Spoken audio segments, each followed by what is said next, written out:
अल्हम्दुलिल्लाहि रब्बिल आलमीन अल्हम्दुलिल्लाहि वस्सलामुन अला इबादिहिल्लज़ीना इस्तफ़ा अल्हम्दुलिल्लाहिल्लज़ी अंज़ला अला अब्दिहिल किताब व लम यजअल लहु इवजा रब्बी अऊज़ु बिका मिन हमज़ातिश शयातीन व अऊज़ु बिका रब्बी अन यहज़ुरून बिस्मिल्लाहिर रहमानिर रहीम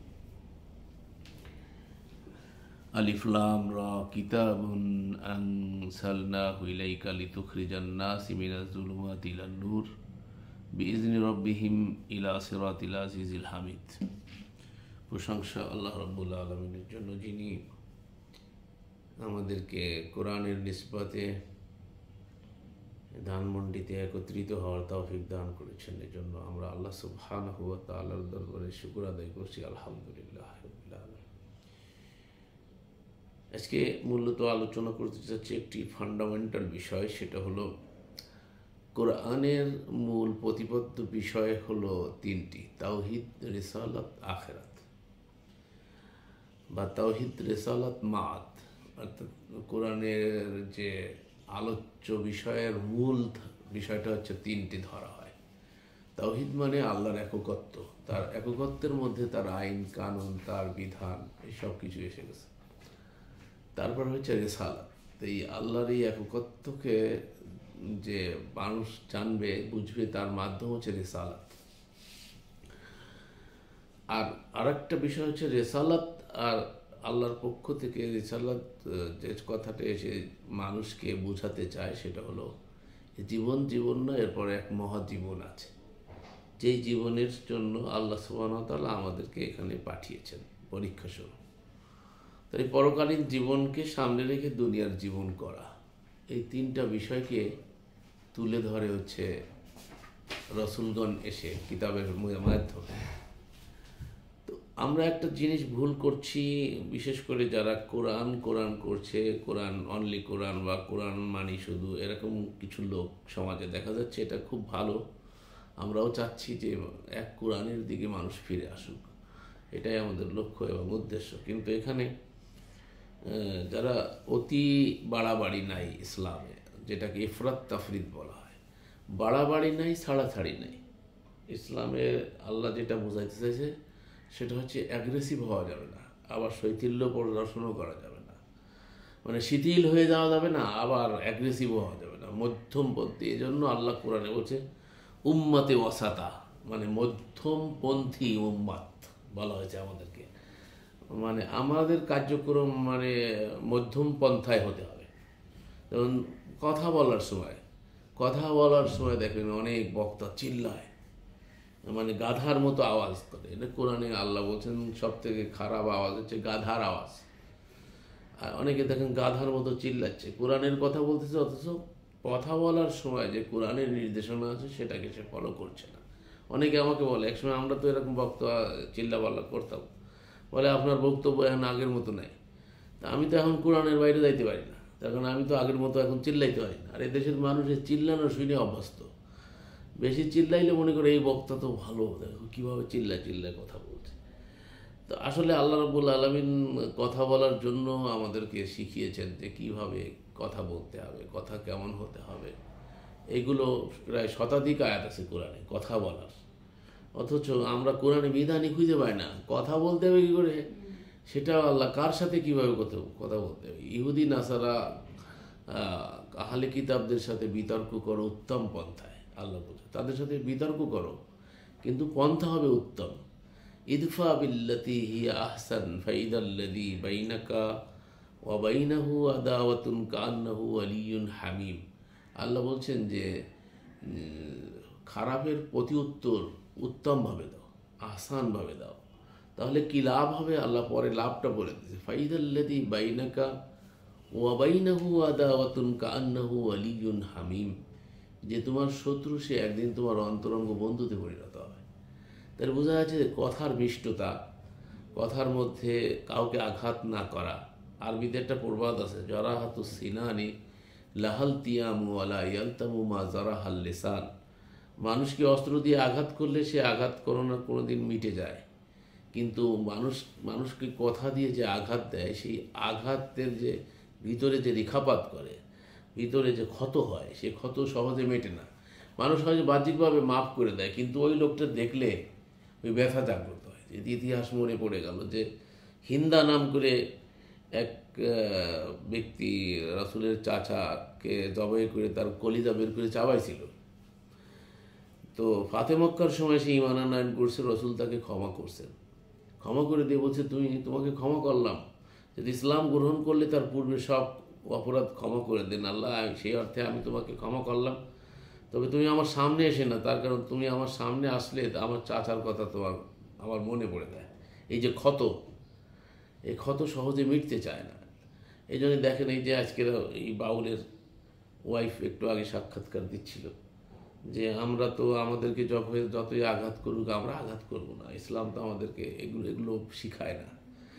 আজকে দেখেন এই শিক্ষাটা আজকে যাদেরকে কাফের মুশরিক বলে আখ্যায়িত করছে মোল্লারা, তাদের মুখ থেকেই কিন্তু সত্য কথাটা আমাদেরকে শুনতে হচ্ছে। কোরআনের সত্যটা তাদের মুখ থেকে প্রকাশ পাচ্ছে।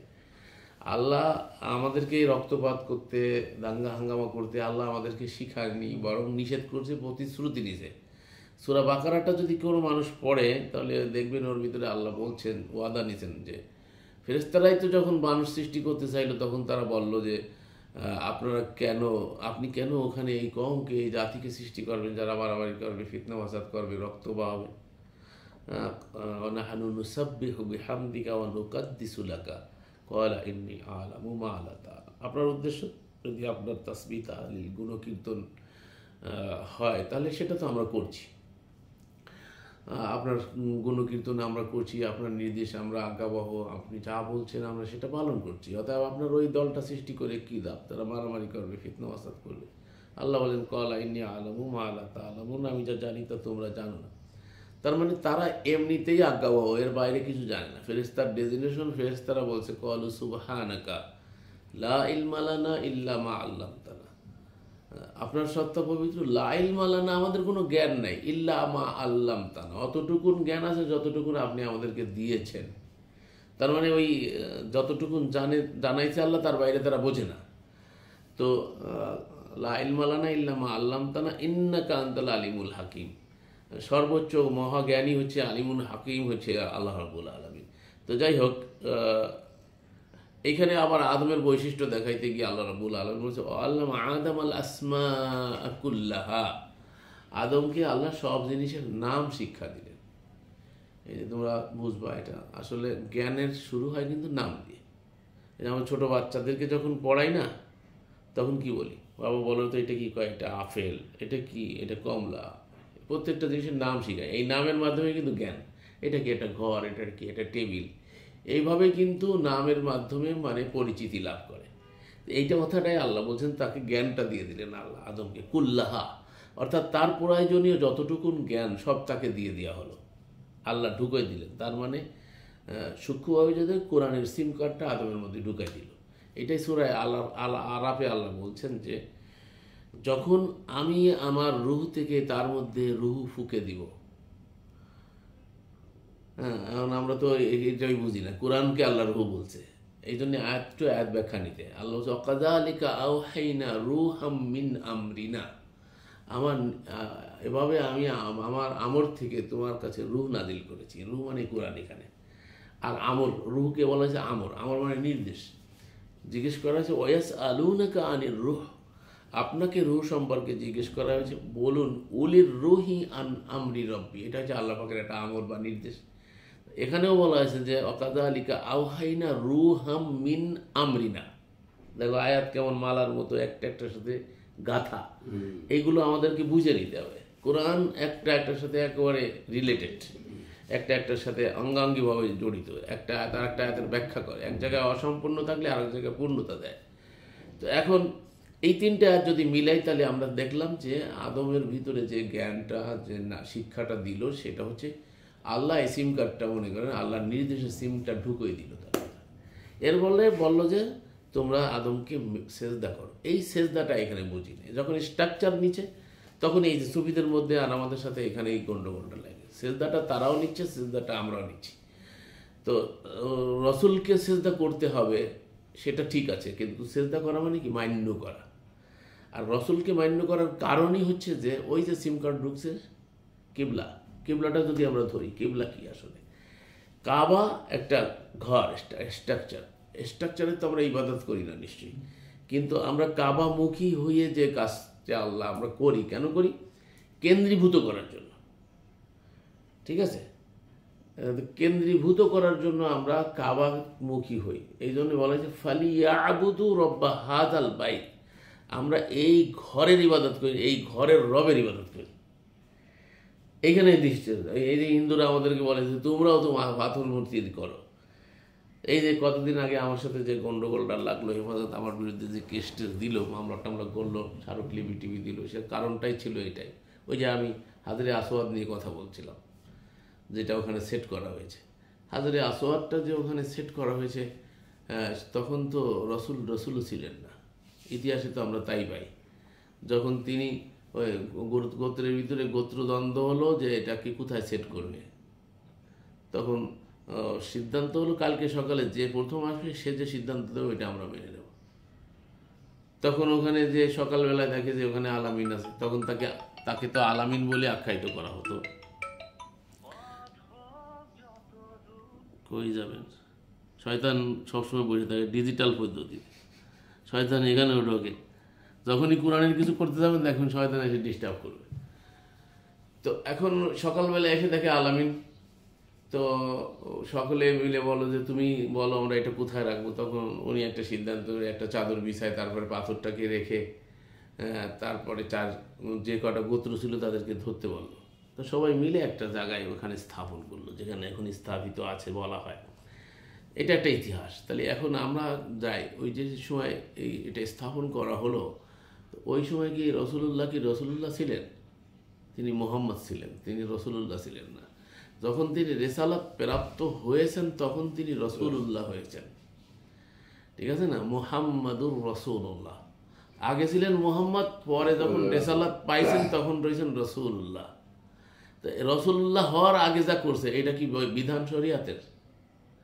আমি পাথরে যদি গুনাহ মাফ করতে পারে, আমি তো আয়াত দিয়ে বলছিলাম, তারপরে হুজুর আমার বিরুদ্ধে আমি এটাকে মানে অবজ্ঞা করছি, অশ্রদ্ধা করছি, যা আজকের এই যে এদেরকে নিয়ে করতেছে, মানে এরা ইস্যু খোঁজ করে, মানে দূরবীন দিয়ে দেখে আমাদের কোনো একটা ফাঁক ফোকর পায় কিনা।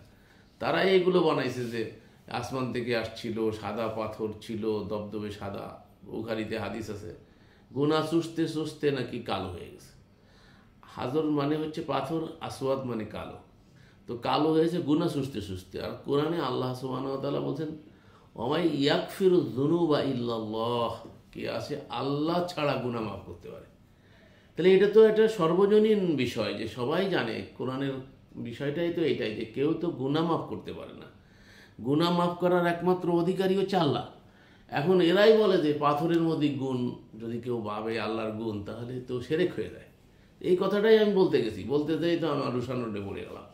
এই সত্যটা এখন এই সমাজে বলা যাচ্ছে না। যাই হোক, তো আমি যে বিষয়টা নিয়ে আপনাদের সাথে আজকে আলোচনা করতে চাচ্ছি সেটা হচ্ছে আমাদের এই কোরআনের কিছু লোক আছে যারা মিডিয়া মাধ্যম, ভায়া মাধ্যম যেটা, সেটা মানার ক্ষেত্রে ইফরাত তাফরিদ করছে, মানে বাড়াবাড়ি করতেছে, আবার ছাড়াছাড়ি করতেছে। সেটা হলো যে কিছু মাধ্যমকে আল্লাহ বৈধতা দিয়েছেন, বা বৈধ মাধ্যম কোরআনে আল্লাহ যে মাধ্যমগুলো অবলম্বন করতে আমাদেরকে বলেছেন, তো সেই মাধ্যমগুলোকে যেভাবে বলছে সেখানে বাড়াবাড়িও করা যাবে না। সেটা যে পর্যায়ে বলেছে সেই পর্যায়ে সেইভাবে মানতে হবে। তো আমাদের বিষয়টা হয়ে যায় কি, কোনো কিছু মানতে গিয়ে আমরা বাড়াবাড়ি করে বেলায়। এই জন্য ওই যে আল্লামা হালি বলছেন যে ইমামু কা রুতবা নবী ছে বাড়ায়, নবী কো জো চাহে ইলা কর দেখায়। মানে ইমামরে বাড়াইতে বাড়াইতে অতি ভক্তিতে নবীর ঊর্ধ্বে নিয়ে যায়, নবীরে বাড়াইতে বাড়াইতে আল্লাহর ঊর্ধ্বে নিয়ে যায়। এখন প্রত্যেকের কিন্তু একটা স্টেজ আছে, যার যে মর্যাদা পাওয়ার উপযুক্ত তাকে সেই মর্যাদা দিতে হবে। আল্লাহর মর্যাদা আর কাউকে দেওয়া যাবে না, আল্লাহর সমকক্ষ কাউকে দাঁড় করানো যাবে না। রসুলকে ভালোবাসতে হবে, তার সাথে সম্পর্ক করতে হবে, কিন্তু মর্যাদার ক্ষেত্রে আল্লাহ আর রসুলকে একাকার করা যাবে না। তো এই বিষয়গুলো না জানার কারণে অনেকে দেখা যায় যে শিরক করে বসে, বাড়াবাড়ি করে বসে, আবার ছাড়াছাড়ি করতে যে অনেক শৈথল্য প্রদর্শন করে বসে। অনেকে দেখেন না, কিছুদিন আগে রসুলকে সাথে পিয়নের তুলনা করে এক মাদানিকে মসজিদের মধ্যেই, মানে ও আবার অতি ভক্তিতে যে তাকে কতল করতে গেল। এই অনলাইনে তো দেখলেন কিছুদিন আগে, মনে আছে? এই যে কয়দিন আগে কোন জায়গায় কুমিল্লায় নাকি, আমরা কি ঘুম আসতেছে নাকি? যে সকিনা নাজিল হচ্ছে, ওই যে হুজুররা বলে না সকিনা নাজিল হয় কোরআনে আবৃত কালে, তা আপনার ঘরে সকিনা নাজিল হচ্ছে এখন। যাই হোক, তো ওই যে কয়দিন আগে কুমিল্লাতে যে একজনকে এক খতিবরে রসুলকে পিয়ন বলার কারণে খুন করতে গেল না একজন ভক্ত, হ্যাঁ, তো ওই যে সেটা বলতেছিলাম যে এটা আবার অতি ভক্তিতে করছে, আবার উনি আবার মানে বেশি করে ফেলছে, মানে রসুলের মর্যাদাকে মানে একটা সাধারণ পিয়নের সাথে, পিয়ন বলতে আমাদের সমাজে একেবারে শ্রেণী সাধারণ, যদি শাব্দিক অর্থে এরকম বোঝায় যে বার্তা বাহক, যিনি বহন করে নিস তাকেই পিয়ন বা ডাক পিয়ন বলা হয়। তো এত ছোট করেও দেখার নাই, তার কারণ রসুলের তো শুধু পৌঁছানো না, আরও কিছু দায়িত্ব আছে কোরআনে, সেগুলো বলছে, সেগুলো আমরা অনেক সময় ভুলে যাই। যেটা আমি গতকালকে আলোচনায় বলছিলাম যে রসুলের এক আয়াতের মধ্যে 4টা দায়িত্বের কথা বলা, ইয়াতলু আলাইহিম আয়াতিকা ওয়া ইউযাক্কিহিম ওয়া ইউআল্লিমুহুমুল কিতাব ওয়াল হিকমা। তাহলে কয়টা হলো? 4টা। এই 4টা জিনিসের দায়িত্ব এক আয়াতের ভিতরে দিছে। আবার অন্য জায়গা করছে বাশীরা ওয়া নাযীরা, আপনি সুসংবাদদাতা সতর্ককারী। এরকমভাবে রসুলকে অনেক রউফুর রাহিম বলছে, লাকাদ জাআকুম রাসূলুম মিন আনফুসিকুম আজিজুন আলাইকুম ওয়া আনিতুম হারিসুন আলাইকুম বিল মুমিনিনা রাউফুর রাহিম। এই রউফ আর রাহিম এখানে একটা সূক্ষ্মতর বিষয় আছে। রউফ আল্লাহর গুণ, রাহিমও আল্লাহর গুণ, কিন্তু এটা কিন্তু এই আয়াতের ভিতরে কিন্তু রসুলের সাথে বিশিষ্ট করা হয়েছে। এইখানে একটা সূক্ষ্মতর বিষয় অনেকে জানি না, সেটা হলো কি যে যখন আর রাহিম বলা হয় বা আর রউফ বলা হয় তখন নির্দিষ্ট হয়ে যায়। কিতাব বলতে সব কিতাবকে বোঝায়, যখন আল কিতাব বলা হয় তখন নির্দিষ্ট একটা কিতাবকে বোঝায়। তো যখন আর রহমান আর রাহিম হবে তখন এইটা আল্লাহর জন্য হবে। তো আল্লাহও দয়া করেন, আমরাও দয়া করি একে অপরের প্রতি। এই দয়ার মধ্যে যে পার্থক্য সেটা হচ্ছে আল্লাহর দয়া হচ্ছে অসীম আর আমাদের দয়া হচ্ছে সসীম। আমরা আল্লাহর তুলনায় সসীম আর আল্লাহ হচ্ছেন অসীম। তো আল্লাহর দয়াও অসীম, আল্লাহর ধরাও অসীম। তো আল্লাহ আমাদের ক্ষমা, আমরাও ক্ষমা করি, কিন্তু আমাদের ক্ষমা সসীম আর আমাদের দয়া করাও সসীম। তো আর আমাদের সীমানা আছে, সীমাবদ্ধতা আছে। আমরা দেওয়ালের ওই পাশে কিছু দেখতে পাচ্ছি না, কিন্তু আল্লাহর জন্য কোনো দেওয়াল আর কোনো কিছুর ভেদাভেদ নাই, রাত অন্ধকার আলোর কোনো কিছু ভেদাভেদ নাই। পানির নিচে কোথায় কি আছে, অনুপ্রমাণু একটা টাইমে সব কিছু দেখছেন। তো সেই রকম আমরা তো আল্লাহর মতো করে দেখতে পারি না, আমরাও দেখি, আল্লাহও দেখেন। তো এই জিনিসগুলো আমরা আসলে না বোঝার কারণে বাড়াবাড়ি করে ফেলি। তো বাড়াবাড়িও করা যাবে না, ছাড়াছাড়িও করা যাবে না। প্রসঙ্গক্রমে অনেক দূর এগিয়ে গেলাম, সেটা একটা প্রসঙ্গ আসলে সেদিকে আর অনেক দিক থেকে যায়, যার না বোঝায় আসলে আবার ঝামেলা। তো যাই হোক, আমরা যেটা আজকে বলতে চাচ্ছি সেটা হলো কি যে যারা কোরআনিক তারা অনেকে রেসালাত আর রসুল এই দুটো জিনিসকে গুলিয়ে ফেলছে। এদের মানে ইলমি দৈন্যতাই বলবো, তার কারণ এরা অনেকে এই বাংলা ইসলামী ফাউন্ডেশনের অনুবাদ নির্ভর, এরা আসলে আরবি আর ডিপের জ্ঞানটা রাখে না, যার কারণে এই ভুলটা তারা করে যাচ্ছে। তারা অনেকে বলছে যে কোরআনই তো এখন রসুল, রসুল তো নাই, মারা গেছেন, এখন কোরআন হচ্ছে আমাদের রসুল। এই যে একটা কথা বলে, এই কথাটা কতটা যুক্তিযুক্ত এটা আমরা কোরআন থেকেই যাচাই করবো। আমাদের মন গড়া কোনো কথা বলবো না, আল্লাহ যেটা বলছেন আমরা সেটা জানার চেষ্টা করব, বোঝার চেষ্টা করব। এই মর্মে আমি আপনাদের সম্মুখে 14 নম্বর সূরার 1 নম্বর আয়াতটা আবৃত করেছি। সেখানে আল্লাহ বলছেন, আলিফ লাম রা কিতাবুন আনজালনাহু ইলাইকা লিতুখরিজান নাসা মিনাজ জুলুমাতি ইলান নূর বিইজনি রাব্বিহিম ইলা সিরাতিল আজিজিল হামিদ। আলিফ লাম রা, এই কিতাব যা আমি তোমার প্রতি অবতীর্ণ করেছি। খেয়াল করতে হবে, আয়াতে যখন পড়া হবে তখন আয়াতের মধ্যে যদি খেয়াল না করি তাহলে ওই তাদাব্বুর হয় না। আল্লাহ তাদাব্বুর করতে বলছে, চিন্তা ভাবনা করতে বলছে। আয়াতটা পড়ে যাচ্ছে কিন্তু খেয়াল করতেছি না। খেয়াল করলে কিন্তু জিনিসটা কিন্তু ক্লিয়ার হয়ে যাবে। বিষয়টা এখনই আমার সামনে অনেক কিছু ক্লিয়ার হয়ে গেল। আমি যখন খেয়াল করার কথা বলছি আমি নিজেই খেয়াল করছি এই কিতাব। এখন তাহলে কিতাব একটা নির্দিষ্ট জিনিস কিন্তু হয়ে গেল। তা কিতাব মানে আমরা সবাই জানি যে আল্লাহ নাজিল করেছে যে কোরআন, এই কোরআনটা যখন গ্রন্থবদ্ধ হয় তখন কিতাব হয়। তো এই কিতাব কোরআনটা দাও তোমার কাছে। তো এই যে কিতাবটা এটা এখন গ্রন্থবদ্ধ হয়েছে, তাই না? তো এই যে গ্রন্থবদ্ধটা হলো, এটা কিতাব। তা বলছে এই যে কিতাবটা আমি তোমার প্রতি অবতীর্ণ করছি। এই তোমার বলতে কাকে বুঝবো? রসুল নিশ্চয়ই, যিনি প্রথম সম্বোধিত ব্যক্তি, যদিচ আমাদের জন্য, কিন্তু আসতেছে কার মাধ্যমে? রসুলের মাধ্যমে। এইটা হচ্ছে বৈধ মাধ্যম। এই যে মাধ্যম, এটা হচ্ছে বৈধ মাধ্যম, আর কিছু হচ্ছে অবৈধ মাধ্যম। তো বৈধ যে মাধ্যম সেটা তো আল্লাহ মানতে বলেছে। তো আল্লাহ যে কিতাবটা দিয়েছেন এটা বলছে তোমার কাছে আমি দিয়েছি। তাহলে কিতাবটা ছিল, খেয়াল করতে হবে, কিতাব দিচ্ছে, কিন্তু অনেকে বোঝে না এটা ওহি হয় কিতাব থেকে। আল্লাহ বলছেন আমি কিতাব থেকে ওহি করি। তাহলে কিতাব আছে, সেখান থেকে ওহি করে। আমি কালকে তোমাকে ওহি বুঝাইছিলাম, যখন ব্রেনে ঢুকলো ওহি হলো, তারপরে যখন বুঝে আসলো তখন নাজিল হলো, তাই না? হ্যাঁ, তাহলে এখন এই কিতাবটা আমি তোমার পরে নাজিল করেছি বা অবতীর্ণ করেছি, যাতে তুমি মানুষকে তাদের প্রতিপালকের অনুমতি ক্রমে অন্ধকার থেকে আলোর দিকে নিয়ে আসতে পারো। ঠিক আছে? তাহলে আল্লাহর নির্দেশ ক্রমে রসুল কি করবেন? এই কিতাবের লাইটে, আলোতে আলোকিত করে তাদেরকে অন্ধকার থেকে আলোর দিকে নিয়ে আসবে, এই যে দায়িত্ব। এখন যদি এই কোরআনটা আছে, এই কিতাবটা আছে, তো এই কিতাবটা মজুদ আছে, এই কিতাব দিয়ে কারোর সাথে কথা বলবে, কাউকে বুঝাবে? যদি কিতাবটা কেউ ধরে, পড়ে আর বোঝার চেষ্টা করে, তাহলে না পাবে, কিন্তু কিতাব নিজে তো যাবে না কোথাও। তাহলে এই কিতাব নিয়ে যাবে কে? তো এটা তো আল্লাহ কাকে দায়িত্ব দিচ্ছে? রসুলকে। এখন প্রশ্ন হচ্ছে কি, যে কিতাব আছে কিন্তু রসুল নেই, তাহলে কি আল্লাহর এই কথা কার্যকারী হবে? আর রসুল যদি উপস্থিত বিদ্যমান সত্তা না হয়, তাহলে সে কি বুঝাইতে পারবে? আরও একটা প্রশ্ন এখানে দাঁড়ায়, সেটা হলো যে এই আয়াতের আবেদনটা কি 1400 বছর আগে শেষ হয়ে গেল, না এখনও প্রযোজ্য? নিশ্চয়ই আমরা বিশ্বাস করি কিয়ামত পর্যন্ত কোরআনের আবেদন সমভাবে প্রযোজ্য, তাই না? এখনও এই আবেদন সমভাবে প্রযোজ্য।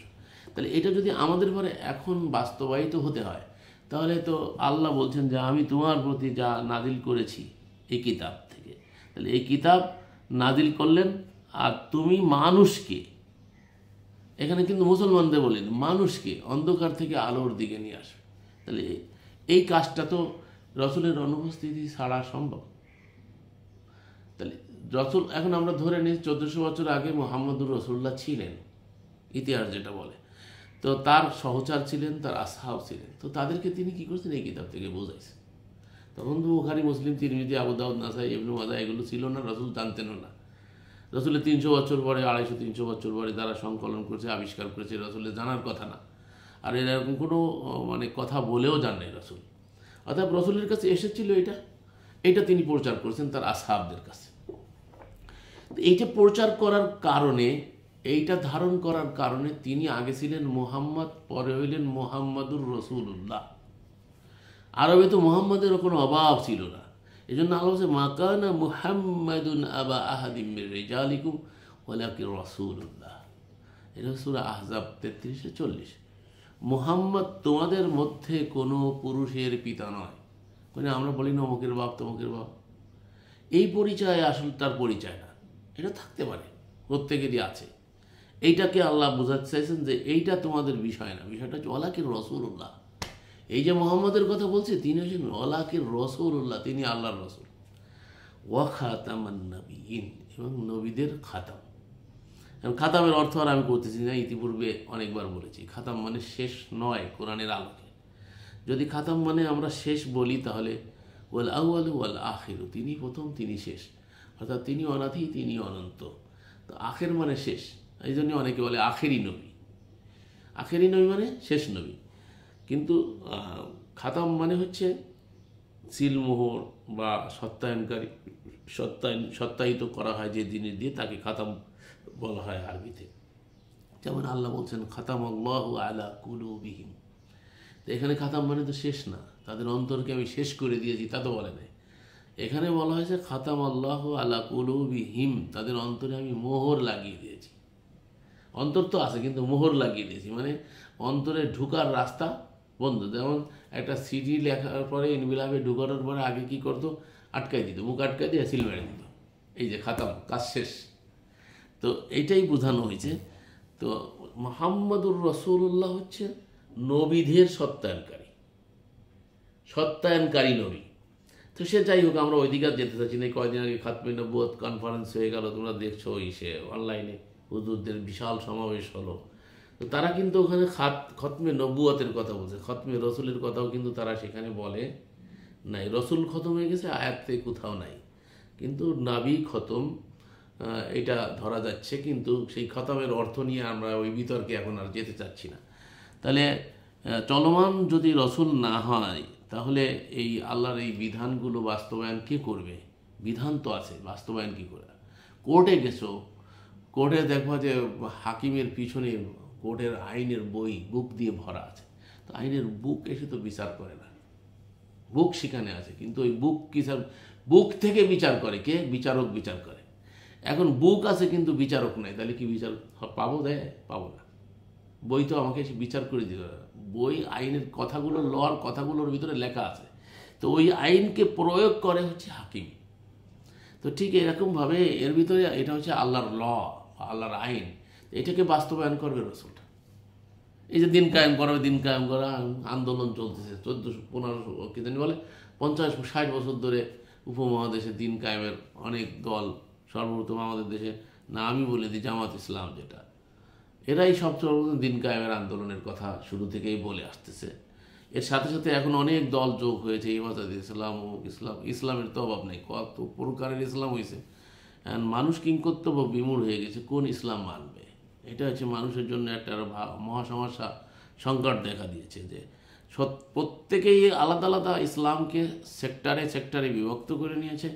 সেক্টারিয়ান ইসলামের দিকে তাদের লালিত সেক্টারিয়ানের দিকে ডাকছে, অথচ আল্লাহ রাব্বুল আলামিন দিনকে কমপ্লিট করে দিয়েছেন। মানে ভাগাভাগির কোনো অবিভাজ্য দিনকে বিভক্ত করে ফেলছে তারা, আর এটার কোনো সুযোগ আল্লাহ রাখেন নাই।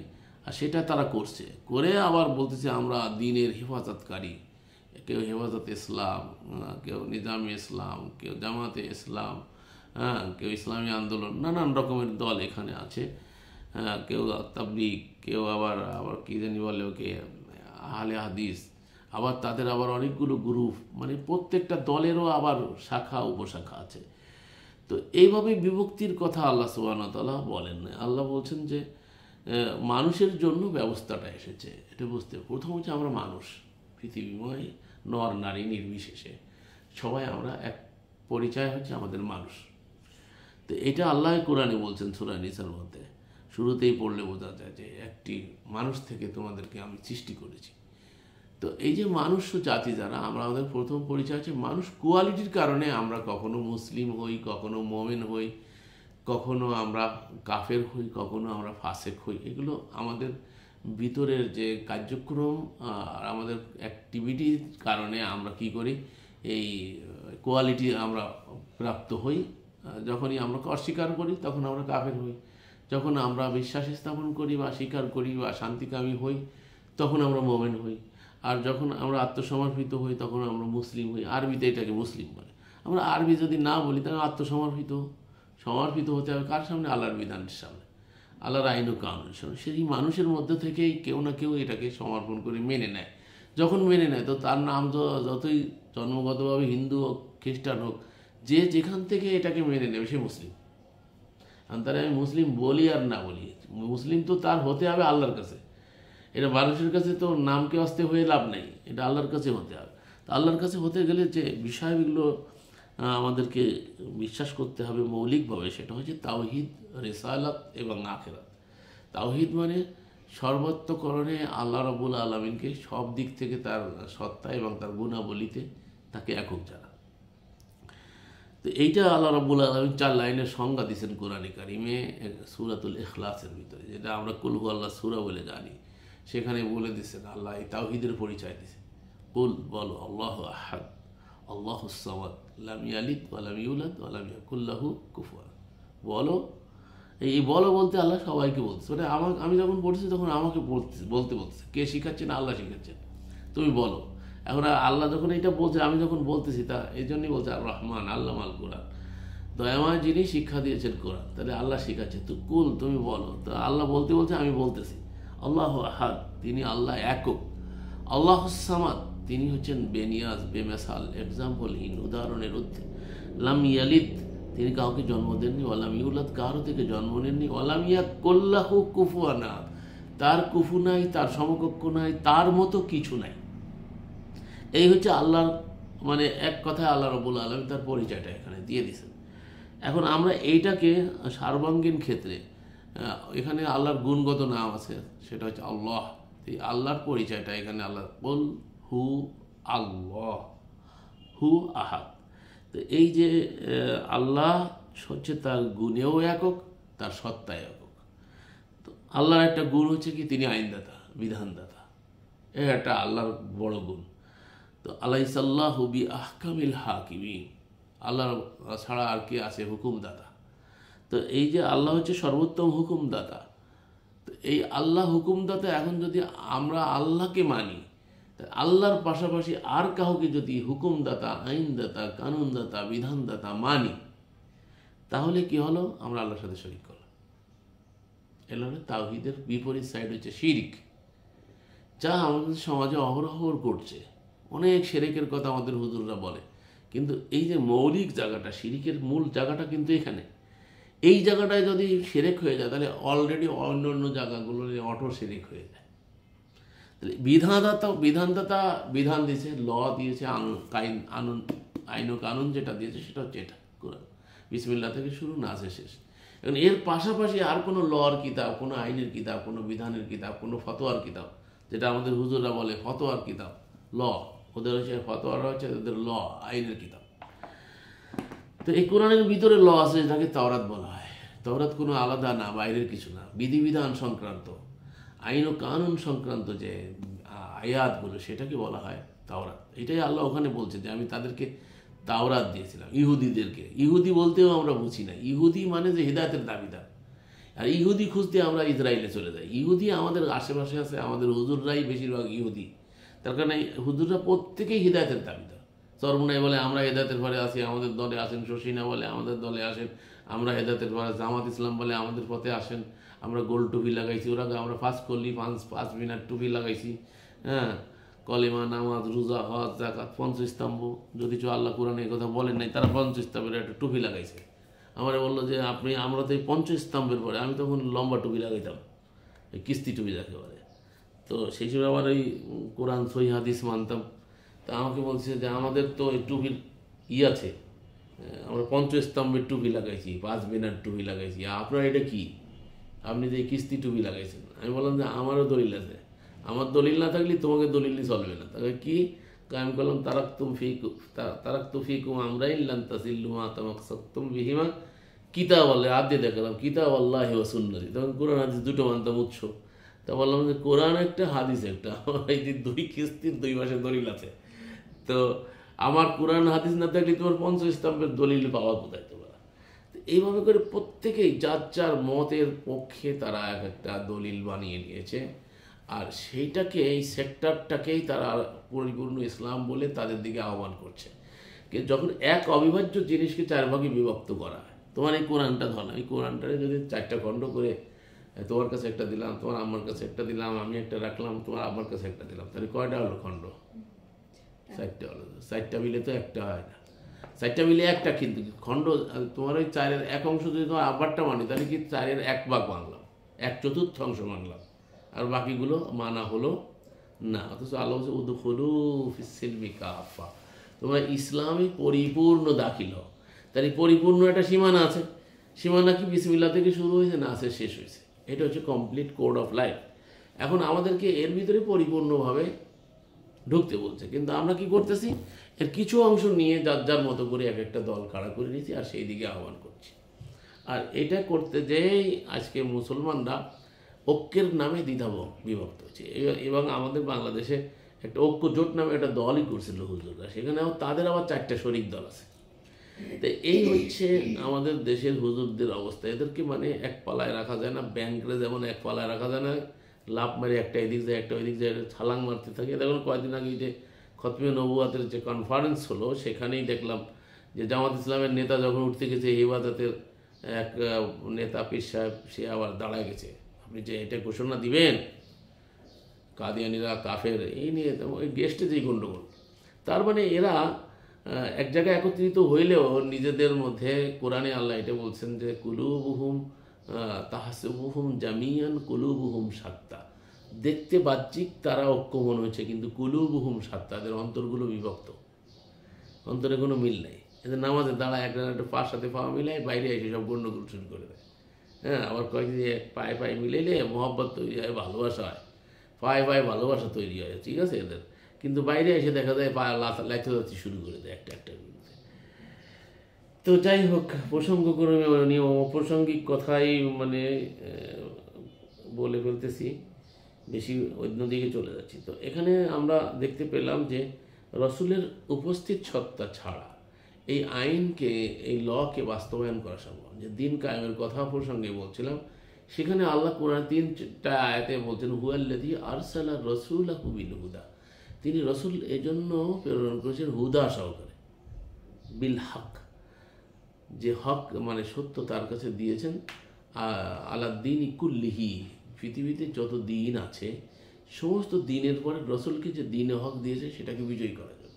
তাহলে কাজটা কার? রসুলের। এখানে আল্লাহ তো রসুলের কথা, হুয়াল্লাযী আরসালা রাসূলাহু বিল হুদা ওয়া দীনিল হক লিইয়ুযহিরাহু আলাদ্দিনি কুল্লিহি। সমস্ত পৃথিবীতে যত তন্ত্রমন্ত্র আছে তারপরে রসুলের কাছে যে দিনে হক দিয়েছে সেটাকে বিজয়ী করার জন্য এরা বিজয়ী অর্থ করে, যেহেতু রাষ্ট্রে বিজয়ী করতে চায়। কিন্তু এটাখানে আসলে অর্থটা আমি প্রকাশ করে দেওয়া। রসুলের কাজ হচ্ছে প্রকাশ করে দেওয়া, মানা না মানা, জোর করা, এটা রসুলের কাজ না। তো এখন আমাদের কাজ হচ্ছে কি, যে মানুষের কাছে আল্লাহর এই সত্যটাকে প্রকাশ করে দেওয়া। যুগে যুগে রসুলরা এই কাজটাই করেছে, যার কারণে তো আমরা অবিকৃত অবস্থায় এই এখনও পর্যন্ত বিসমিল্লাহ থেকে নিয়ে নাস পর্যন্ত অবিকৃত অবস্থায় একটা মাত্র কিতাব পাচ্ছি। রসুলরা এটাকে ক্যারি করছে, ধারণ করছে, যুগে যুগে পাঠাইছে, বিভিন্ন দেশে দেশে নিয়ে এগুলো নিয়ে ঘুরছে, যার কারণে আজকে কোথায় বাংলাদেশে আমরা টুনটুনি বাজাইতাম, তো এই আমরা যাদেরকে অলি আল্লাহ বলি, তো অলি আল্লাহরা এটা রেসালাতের দায়িত্ব পালন করছেন। তারা এই আল্লাহর বিধানকে নিয়ে দেশ দেশান্তর হয়েছে, জুলুমের শিকার হয়েছে, নির্যাতনের শিকার হয়েছে, তারপরে তারা এটাকে প্রচার প্রসার করছে। এখন দেখা যাচ্ছে কিছু সংখ্যক লোক এটা ধ্বজাধারী হয়েছে, কিন্তু তারা এই ধারাটাকে, এই যে রেসালাতের যে একটা ধারা আল্লাহ সুবহানাহু ওয়া তাআলা আমাদের জন্য নির্ধারণ করেছেন, সেটাকে তারা অবজ্ঞা করছে, অশ্রদ্ধা করছে, মানছে না। তাহলে তো কিতাবের কিছু অংশ মানা হচ্ছে, কিছু অংশ মানা হচ্ছে না। আর এটার জন্য আল্লাহ রাব্বুল আলামিন আযাবের সুসংবাদ দিয়ে রাখছেন কোরআনে। তো আল্লাহ বলছে আফাতুমিনুনা বিবাদিল কিতাব ওয়া তাকফুরুনা বিবাদিল কিতাব, তোমরা কিতাবের কিছু মানবে আর কিছু মানবে না, এটা হবে না। পূর্ণাঙ্গটাই মানতে হবে, পরিপূর্ণ দাখিল হইতে আল্লাহ বলছেন কোরআনে। তো আমাদের এই যে রেসালাতের বিষয়টাকে আমাদের অনেকেই উপেক্ষা করতেছি, এবং সেটাকে বিভিন্নভাবে উপেক্ষা করা হচ্ছে। যদি বাহ্যত কেউ অস্বীকার করে, আমি তো রসুল মানি, রসুল অস্বীকার করি না। আবার কি আমাদের রসুল বলেছেন, যে এই কথার ভিতর থেকে যে ও রেসালাতকে অস্বীকার করে বসছে, ও বুঝতেই পারে না। এই যে আমরাও বলি কথায় কথায় আমাদের রসুল বলেছেন, আমাদের রসুল বললে তো ওই যে কোরআনে সূরা বাকারার 136 আর সূরা নিসারও 136, আবার সূরা বাকারার 200 কত 46 কত 56 নাকি লাস্টের আয়াত আর কি, না 86 লাস্টের আয়াত, আমানার রাসূল বিমা উনজিলা ইলাইহি মির রাব্বিহি ওয়াল মুমিনুন কুল্লুন আমানা বিল্লাহি ওয়া মালাইকাতিহি, মানে আগের আয়াতটাই, লাস্টের আগের আয়াতটা। তো এখানে যে সূরা বাকারা কত আয়াত? 286 আয়াত না? তাহলে হয়তো মানে 85 বা 86 মধ্যেই হবে। ওখানে আল্লাহ বলছেন যে লা নুফাররিকু বাইনা আহাদিম মির রুসুলিহি, আমরা রসুলদের মধ্যে কোনো তারতম্য করি না। এখন যখন আমার রসুল বললাম, তাহলে কি তারতম্য হলো কি না? তাহলে মুসা, ঈসা, ইব্রাহিম, ইসমাইল, ইসহাক, ইয়াকুব, এরা কি আমাদের রসুল না?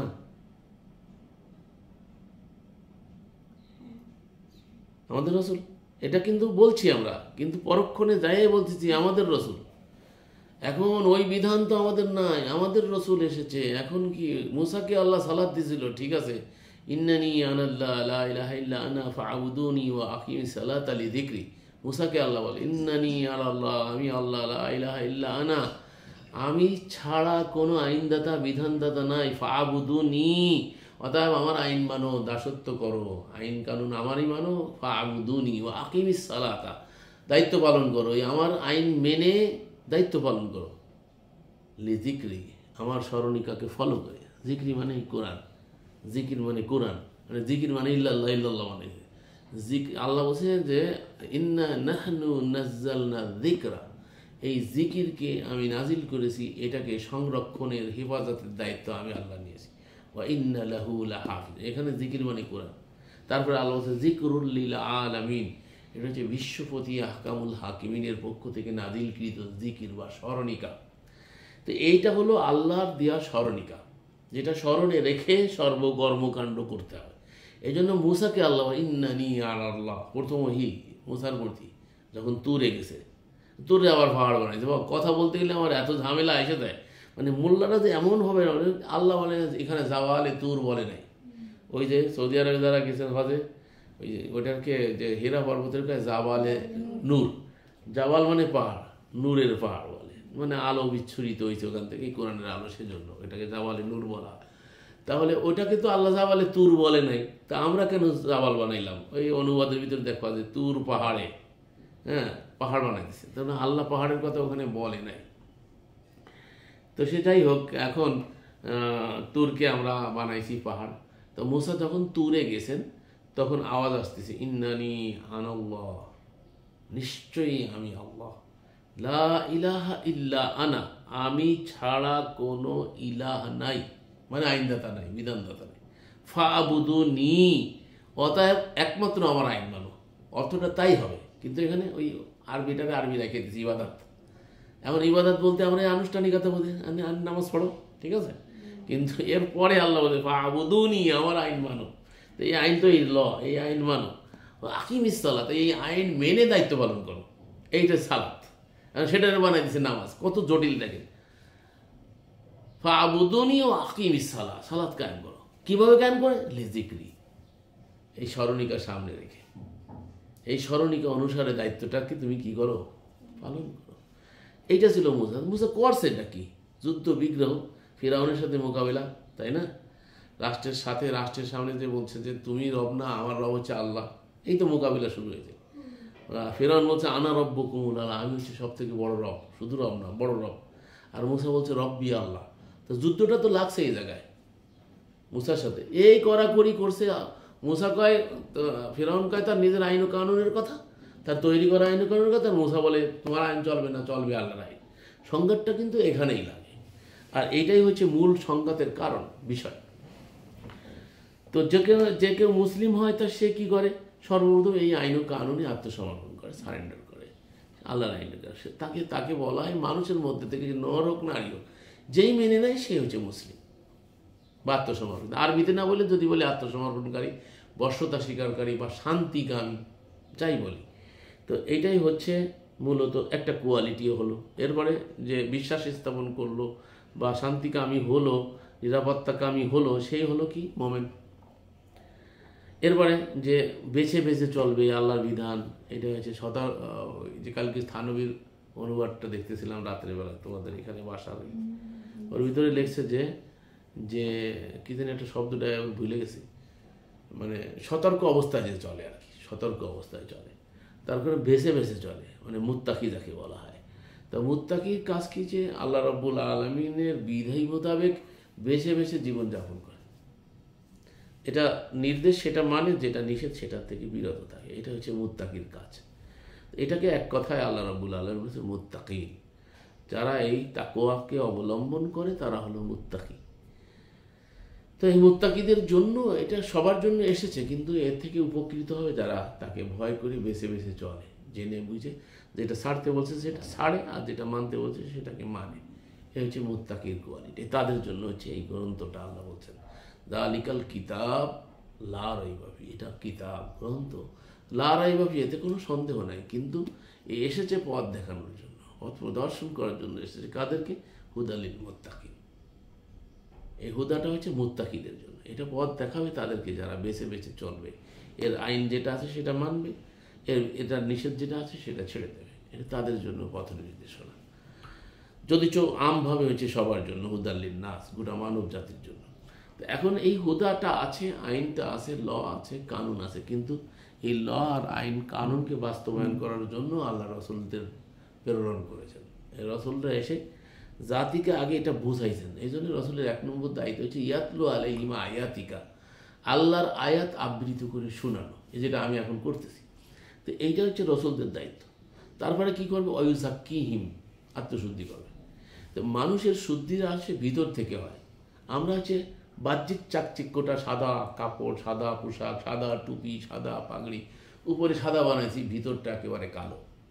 ঠিক আছে, আমাদের পরিস্থিতিটা হচ্ছে এইটা, যে আমরা বাহ্যিক সৌন্দর্যটাকেই ফলো করছি, কিন্তু অভ্যন্তরে লোকটা চেহারা কেমন, নুরানি চেহারা, নুরানি চেহারা দেখছে, ভিতরটা যে কুৎসিত কালো নোংরা, এটা বুঝছে না। সে হাসিনা, হাসিনা মানে সুন্দরী, হ্যাঁ, নজিরবিহীন, কিন্তু কর্মকাণ্ড তাদের অনেক কিছু এরকম ঘটে গেছে, ভিতরের বহির্প্রকাশ কার্যে ঘটছে। তো এই জন্য মানুষের বাহ্যিকটাকে আসলে আল্লাহ দেখতে চান না, বা আল্লাহর কাছে কাম্য এটা না। এটা তো বানাইছে আল্লাহ, যাকে যেমন মনে করছে সে যেরকম বানাই। কেউ তো নিজের মতো করে এরকমভাবে ছোট হয়ে আসেনি, খাটো হয়ে আসেনি, রং সাদা কালো বানাইছে কে? মালিক বানাইছে। এখন এটাকে অবজ্ঞা করারও কিছু নেই, অশ্রদ্ধা করারও কিছু নেই, তাই মালিকরেই করা হয়। যাকে যেমন তিনি পছন্দ করেছেন তাকে তেমনই বানাইছেন। এটা হচ্ছে তার সৃষ্টির মানে কি বৈচিত্র্যময় একটা পৃথিবীতে। একটা মানুষের চেহারার সাথে একটা মানুষের চেহারার মিল নাই, একটা নাকের সাথে একটা নাকের মিল নাই, একটা কানের সাথে একটা কানের মিল নাই, একজনের কথার আওয়াজের সাথে আরেকজনের কথার আওয়াজের মিল নাই, একজনের চাহনির সাথে আরেকজনের চাহনির মিল নাই, একজনের হাসির সাথে আরেকজনের হাসির বৈপরীত্য। এক মালিক কত একই ম্যাটেরিয়াল দিয়ে কত ডিজাইন করছে, এতে পৃথিবীতে মানে কেউ পারবে, কোনো কারোর দ্বারা সম্ভব এটা। এটা একছত্র মালিকানা হচ্ছে আল্লাহ রাব্বুল আলামিন। প্রশংসা প্রাপ্তি শুধুমাত্র তার। এই জন্য বলা হয়েছে সূরা ফাতিহা, আলহামদুলিল্লাহি রাব্বিল আলামিন। সকল প্রশংসা, যাবতীয় গুণগান, গুণকীর্তন, স্তুতি তার জন্য লিরাব্বিল আলামিন, যিনি জগৎসমূহের রব, প্রতিপালক, সৃষ্টিকর্তা এবং প্রতিপালন করেন, এবং খালিকুল বারিউল মুসাউবিরু, যিনি সৃষ্টি করে তার আকৃতি দান করেছেন। এটাকে আল্লাহকে বলে মুসাউবির। এই জন্য ইকবাল বলেছে, মুসাউবিরকা কলম তো দেখো, কেমনভাবে আর্ট করছে। এমন আর্ট করছে যে পানির মধ্যে এক নির্জন গৃহে, যেখানে কিছু নাই, কেউ দেখে না, সেখানে এত সুন্দরভাবে স্ট্রাকচার তৈরি করছে। তারপরে তার প্রাণ সঞ্চার করছে, তারপরে আসার আগে তার সমস্ত ব্যবস্থাপনা করে রাখছে। এগুলো সব রবুবিয়াতের বহির্প্রকাশ তিনি দেখিয়েছেন, আর এগুলো আমরা প্রতিদিন দেখছি। এই জন্য প্রশংসা। ফুলের মধ্যে ঘ্রাণ আসছে, কিন্তু ফুলের নিজস্ব কিছু নাই ওখানে। একই গোবরের গাদার পরে এক সাইডে বেলি, এক সাইডে চ্যামেলি, এক সাইডে গোলাপ, বিভিন্ন ভ্যারাইটিস ফুল, ভ্যারাইটিস রকমারি দেখতে, এক একটা দেখতে এক এক রকম উপলব্ধি, আবার এক একটার ঘ্রাণ এক এক রকম। তো এটা কে দিছে? একই তো নির্যাস গ্রহণ করছে। তো নিশ্চয়ই এখানে এক সুনিপুণ কারিগর ওখানে কাজ করছে, তিনি হচ্ছেন রব্বুল আলামিন। তো এইটাই রব্বুল আলামিন পাঠিয়েছেন রহমাতাল লিল আলামিনকে। রসুলের আর একটা কোয়ালিটি হচ্ছে রহমাতাল লিল, ওমা আরসালনাকা ইল্লা রহমাতাল লিল আলামিন। নিশ্চয়ই আমি আপনাকে পাঠিয়েছি রহমাতাল লিল আলামিন, জগৎ সমূহের জন্য রহমত হিসাবে। তো এই যে জগতের জন্য, আপনাকে গরম লাগতেছে, তার লাগান যদি। এরপরে আর একটা আয়াত পড়ি, এটা হচ্ছে আপনার 56 নম্বর সূরার 11 নম্বর আয়াত। রাসূলান ইয়াতলু আলাইকুম আয়াতিল্লাহি মুবাইয়িনাতিন লিতুখরিজাল্লাযীনা আমানু ওয়া আমিলুস সালিহাতি মিনাজ যুলুমাতি ইলান নূর ওয়া মান ইউমিন বিল্লাহি ওয়া ইয়ামাল সালিহান ইউদখিলুহু জান্নাতিন তাজরি মিন তাহতিহাল আনহার খালিদিনা ফিহা আবাদা কদ আহসানাল্লাহু রিজকা। একজন রসুল যে তোমাদের কাছে আল্লাহর সুস্পষ্ট আয়াতসমূহ তিলাওয়াত করে, যারা ঈমান আনে ও সংশোধনের কাজ করে, তাদেরকে অন্ধকার হতে আলোতে বের করার জন্য। আর যে ব্যক্তি আল্লাহর প্রতি ঈমান আনে এবং সংশোধনের কাজ করবে, তিনি তাকে এমন জান্নাতে প্রবেশ করাবেন যার পদদেশে নহরসমূহ প্রবাহিত হচ্ছে, সেখানে তারা স্থায়ী হবে। আল্লাহ তো তাকে অতি উত্তম জীবিকা দান করবেন। এই যে আয়াতটা, এই আয়াতে এখন প্রশ্ন হচ্ছে, পরবর্তী যুগের মানুষ কিভাবে এই আবশ্যিক শর্তসমূহ পূরণ করবে? কারণ রসুল তো লাহুয়াল হাদিস মতে পূর্ববর্তী যুগে শরিয়ার শারীরিকভাবে উপস্থিত নাই, তবে আল কোরআনে ভিন্ন ভিন্ন কথা, যেটা আমরা ইতিপূর্বে থেকে জানা আসতেছি, অনেক জায়গায় এইগুলো ইঙ্গিত করেছেন আল্লাহ রাব্বুল আলামিন। তো এই আয়াতের যে মিনিংটা কি বলছে, একজন রসুল তোমাদের কাছে যা আল্লাহর সুস্পষ্ট আয়াতসমূহ তিলাওয়াত করে, যখন যেখানে যখন যায় তখন তিনি একজন হন। এজন্য ওই যে কালকে দেখাইছিলাম যে আয়াতটা, সেটা হচ্ছে 39-71, ওখানে হচ্ছে রুসুলুন, তোমাদের কাছে কি রসুল গণ আসে নাই, রর পরে পেশ, সিনের পরে পেশ, রসুলুন। আর রসুলুন হচ্ছে 1 বছর, আর রসুলুন হচ্ছে বহু বছর। তো এখানে যখন যেখানে যায়, এই বহু বছরের মধ্যে থেকে একজন এক এক জায়গায় এক একজন দায়িত্বশীল রসুল থাকেন। তো যখন যেখানে থাকেন তখন তিনি একজন। এই জন্য 4-81-তেও আল্লাহ বলছেন, নবীদের থেকে আমি অঙ্গীকার নিয়েছি, তোমাদের কাছে যখন আমার রসুল যাবে, আমার একজন রসুল তোমাদের কাছে আসবে, তখন তোমরা কি করবে, তাতে বিশ্বাস স্থাপন করবে, তাকে সাহায্য করবে। 81 দেখে নেবে, 4-81, ওখানে আল্লাহ বলে দিয়েছেন। তাহলে বোঝা যাচ্ছে যে যদি এখন বিদ্যমান সত্তা না থাকে, এটা যদি 1400 বছর আগে ধরে নেওয়া হয়, তাহলে কে আমাদের কাছে তেলাওয়াত করবে? যারা ঈমান আনে ও সৎকর্ম করে, কাজ করে, তাদেরকে অন্ধকার হতে আলোতে বের করে আনার জন্য। মানে রসুল এসে কী করে, আয়াত আবৃত করে, তারপরে তারা ঈমান আনে এবং তারা সৎকর্ম করে, এর দ্বারা কী করে, তাদেরকে অন্ধকার থেকে আলোর দিকে নিয়ে আসে। এই যে অন্ধকার থেকে আলোর পথে আসার একটা মাধ্যম কি, ঈমান এবং সৎকর্ম। ইসলামের দুটো পিলার বলা যায়, ঈমান এবং সৎকর্ম।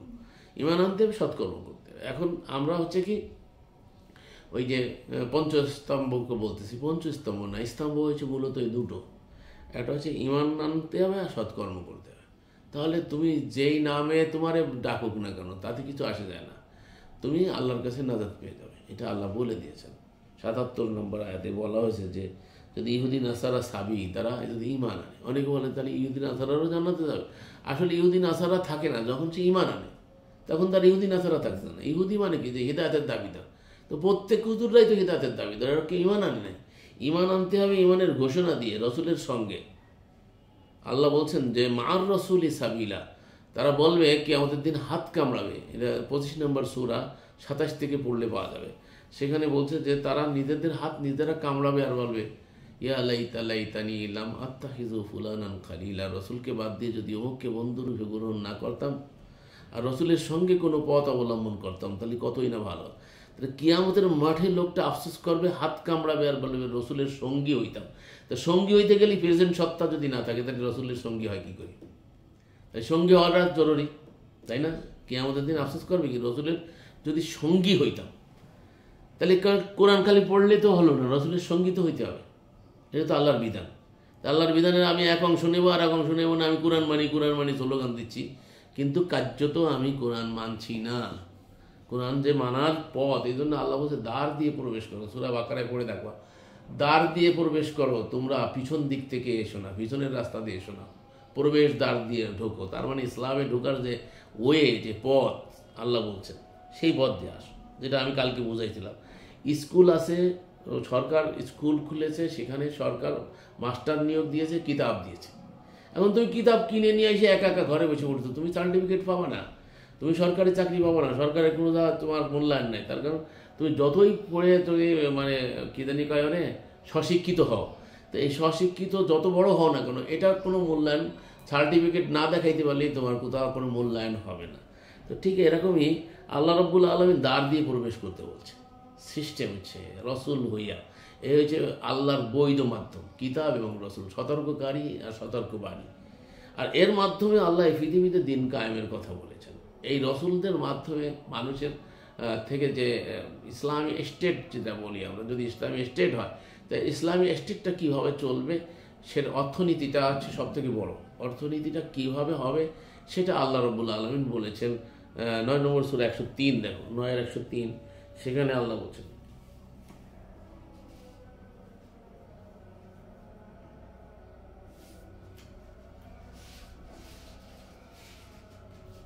9-103 বলছে খুজ মিন আমওয়ালিহিম সাদাকাতান তুতাহহিরুহুম ওয়া তুযাক্কিহিম বিহা ওয়া সাল্লি আলাইহিম ইন্নাস সালাতাকা সাকানাল লাহুম। তুমি তাদের থেকে, এই তুমি বলতে রসুলকে মিন করে আল্লাহ বলছে তুমি তাদের থেকে সদাকা গ্রহণ করবে। এবং তাদেরকে পবিত্র করবে, পরিশুদ্ধ করবে। ইন্না সালাতাকা সাকান আল্লাহ, এখানে রসুলকে সালাত করতে বলছে তার আসহাবের জন্য। তুমি তাদের জন্য সালাত করবে, এই তোমার সালাত তাদের জন্য শান্তির কারণ। এই যে এখন সালাত মানে কি নামাজ নেওয়া যাবে এখানে? তাহলে এখানে কি রসুলকে যে সদাকা নিয়েছে, এই সদাকাটা নিয়ে যে রসুলের প্রতি যে দায়িত্বটা আসলো, সেই দায়িত্বটা কি, যে যারা গরিব আছে তাদের ভিতরে বন্টন করে দেয়া। তো যখন রসুল এই কাজটা করবে তখন কি হবে, ধনী দরিদ্র দুইটা শ্রেণী থাকে। তো এই ধনীদের থেকে নিয়ে গরিবদের ভিতরে সমবন্টন করা হবে যখন, তখন তারা মৌলিক অধিকারটা পাবে। তখন এই সমাজে অনাচার থাকবে না, তখন চুরি ডাকাতি ছিনতাই এগুলো বন্ধ হবে। যদি মানুষ অভাবে থাকে তখন মানুষ চুরি ডাকাতি ছিনতাই করবে, দেশে অস্থিতিশীলতা তৈরি হবে। এটা হচ্ছে ইসলামী স্টেট কীভাবে চলবে তার একটা রুখরিবা সংক্ষেপে আল্লাহ রাব্বুল আলামিন এই 3 নম্বর সূরা 109 বলেছে। এখন যদি স্টেট না থাকে তাহলে কী হবে? রসুলের নেতৃত্বে আমাদেরকে এই কাজটা করতে হবে। আমরা যে কয়জন থাকি, এই বিল্ডিংটার একটা টেরিটরি ঘোষণা দিলাম, বা এই কী জানি এই ফ্ল্যাটটাকেই একটা টেরিটরি ঘোষণা দিল। এখানে একজন দায়িত্বশীলকে মেনে তিনি আল্লাহর বিধান থেকে বিধান দেবে, সেই বিধান মতো আমরা সবাই চলো, তাহলে এখানে শান্তি স্থাপিত হবে। হ্যাঁ, যার যে পুরো অভাব আছে সেটা পূরণ করার জন্য চেষ্টা করতে হবে। তো এই হচ্ছে মূলত আল্লাহর বিধান। সেইটাকে আমরা বাদ দিয়ে আমরা আমাদের মতো করে আমরা দিন পালন করছি, যার কারণে আমাদের সমস্যার সমাধান হচ্ছে না। এরপরে আল্লাহ বলছেন সূরা ইব্রাহিমের চাওয়া, আরসালনা মির রাসূলিন ইল্লা বিলিসানি কওমিহি লিউবাইয়িনা লাহুম ফায়ুদিল্লুল্লাহু মান ইয়াশাউ ওয়া ইয়াহদি মান ইয়াশাউ ওয়া হুয়াল আজিজুল হাকীম। আর আমি প্রত্যেক রসুলকে তার স্বজাতির ভাষাতেই পাঠিয়ে থাকি। তাহলে স্বজাতির ভাষায় যদি রসুল না হয়, তাহলে ভিনদেশি ভাষার যদি হয়, ওই কথাই বলা হয়েছে যে কেমন রসুল, যে ভাষা, তার ভাষা তিনি হচ্ছে নন আরব এবং তার কাছে এসেছে তারা হচ্ছে আরবি, তাহলে তো হবে না। তার মানে রসুলকে যেহেতু ভাষাভাষী হচ্ছে আরব ভাষাভাষী, তো তাদেরকে আরবি ভাষায় কিতাব বলতে হবে, জানাইতে হবে, বোঝাইতে হবে। এটাই রসুল করেছেন। এই জন্য বলা হয় যে রসুলকে যে মক্কার তার আশেপাশে তুমি এটাকে পৌঁছায়। তো সেখানে হেজাজের যে লোক ছিল, সেখান থেকে দেখা যায় রসুল মক্কা ছেড়ে, ইতিহাসেও দেখা যায় মক্কা ছেড়ে মদিনা পর্যন্ত গেছে, এর বাইরে আর রসুল কিন্তু কোথাও যান নাই। কিন্তু তার কাছে যে কিতাব এসেছে, সে কিতাব হচ্ছে হুদান লিন্নাস, গোটা মানব জাতির জন্য। সেই জন্য আল্লাহ রাব্বুল আলামিন এখানে বলছেন যে রিসালাতের ধারাটাকে অব্যাহত রেখে বলছেন, আর আমি প্রত্যেক রসুলকে তার স্বজাতির ভাষাতেই পাঠিয়ে থাকি। তাহলে এখন বাংলা ভাষায় রসুল কই, যাতে সে তাদের কাছে স্পষ্ট করে দেয়। সুতরাং যে কেউ নিজেকে পথভ্রষ্ট করে, আল্লাহ তাকে পথভ্রষ্ট করেন, এবং যে সঠিক পথে চলতে চায় তাকে সঠিক পথ দেখান, আর তিনি মহাসম্মানী ও মহাবৈজ্ঞানিক। তাহলে বোঝা গেল যে নিজ ভাষায় রসুল দরকার কোরআনের আয়াত অনুসারে। তো এই আয়াতকে তো অকার্যকর করা যাবে না। আয়াতের বাস্তবতাকে যদি মানতে হয় তাহলে এখন এটা অবশ্যম্ভব। এরপরে আল্লাহ রাব্বুল আলামিন সূরা আল আরাফের 35-এ বলছি, ইয়া বানি আদম ইম্মা ইয়াতিয়ান্নাকুম রাসূলুম মিনকুম ইয়াকুসসু আলাইকুম আয়াতি ফামানিত্তাকা ওয়া আসলাহা ফালা খাউফুন আলাইহিম ওয়া লা হুম ইয়াহজানুন। হে বনি আদম, যদি তোমাদের নিকট তোমাদের মধ্য থেকে রসুলগণ আসে, যারা তোমাদের নিকট আমার আয়াতসমূহ বর্ণনা করবে। বনি আদমকে লক্ষ্য, মানে আদম সন্তানকে লক্ষ্য করে বলা হচ্ছে। তাহলে এই আয়াতের আবেদন তো শেষ হয়ে যাচ্ছে না 1400 বছর আগে। বলতেছে বনি আদম, যদি তোমাদের নিকট তোমাদের মধ্য থেকে, তাহলে আমাদের মধ্য থেকে আসতে হবে। আমাদের মধ্য থেকে রসুলগণ আসে যারা তোমাদের নিকট আমার আয়াতসমূহ বর্ণনা করবে। এই রসুলের কোয়ালিটি এটা। রসুল চিনতে গেলে কি, রসুল আয়াত বর্ণনা করবে। রসুল বাইরের এই সমস্ত আজে বাজে কিচ্ছা কাহিনী, লাহুয়াল হাদিস এগুলো বলবে না। সে বলবে হাসানাল হাদিস, আল্লাহর কথা থেকে সে কথা বলবে, আয়াতসমূহ আবৃত করবে। অতঃপর যারা তাকে অবলম্বন করবে, অর্থাৎ এটাকে মেনে চলবে, সংশোধন করবে, তাদের উপর কোনো ভয় নেই, তারা দুঃখিত হবে না। তাহলে এখন যদি এই যে অভয় আল্লাহ দেখাইছে, তাদের কোনো ভয় নেই, তারা দুঃখিত হবে না, তাহলে এটা করতে গেলে তো রসুলের বিদ্যমান তা ছাড়া কী করে সম্ভব? এই যে আমি বলি অনেকে নিতে চায় না। এখন আসেন, রসুল মানুষের কাছে আগমন করার পর মানুষ রসুলের সাথে কেমন আচরণ করবে সে বিষয়ে জেনে নিই। আল্লাহ রসুলগণকে মানুষ বলা, পাগল বলা, ভণ্ড বলা, বিদ্রুপ করা, জাদুকর বলা, মিথ্যাবাদী বলা, কাফের বলা, কবি বলা, এসবগুলো মুনাফিক কাফেরদের চরিত্র। আজকে তারা দাবি করতেছে আমরা কোরআন মানি, অথচ রসুল মানার ক্ষেত্রে তারাই এই তথ্য তাচ্ছিল্য করছে, অনলাইনে মিডিয়াতে আমরা দেখতে পাচ্ছি। তো এদের চরিত্রটা কোন চরিত্রের? কোরআন মানার দাবিদার, কিন্তু আসলে কিন্তু কোরআনে তারা নাই। তার প্রমাণ হলো যে রসুলদের সাথে তারা যুগে যুগে প্রত্যেকে এরকম করেছে, এখনও করবে, সামনেও চলবে। এটা আল্লাহর আয়াত, যেটা আল্লাহ যেটা কোরআনে বলছে, এটা তো কোনো একটা সীমাবদ্ধ মানে সীমিত সময়ের জন্য নয়। এটা হচ্ছে কালজয়ী একটা জীবন ব্যবস্থা, যেটা কিয়ামত পর্যন্ত শেষ মানুষের জন্য এই বিধানটা আল্লাহ দিয়েছেন।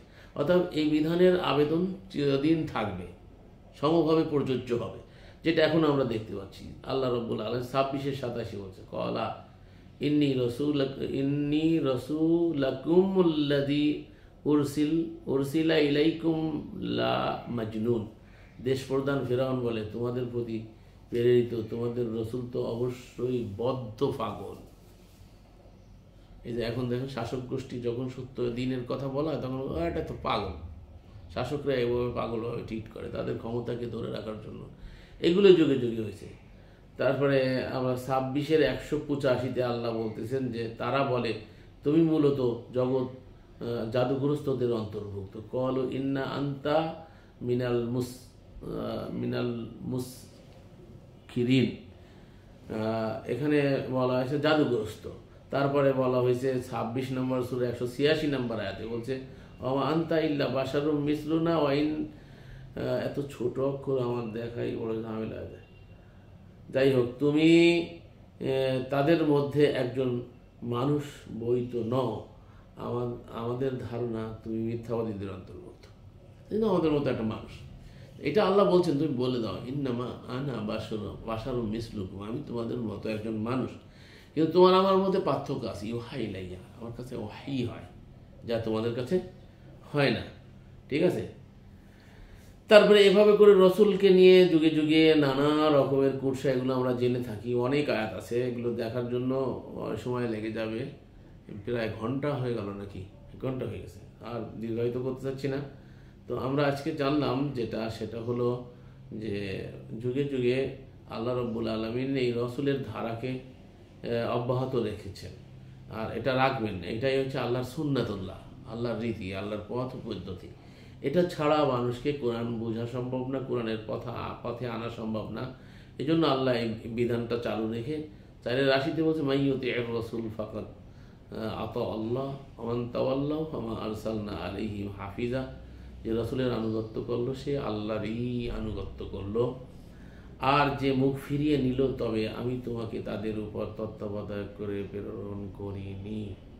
তাহলে এই বিষয়টা ভেরি ক্লিয়ার।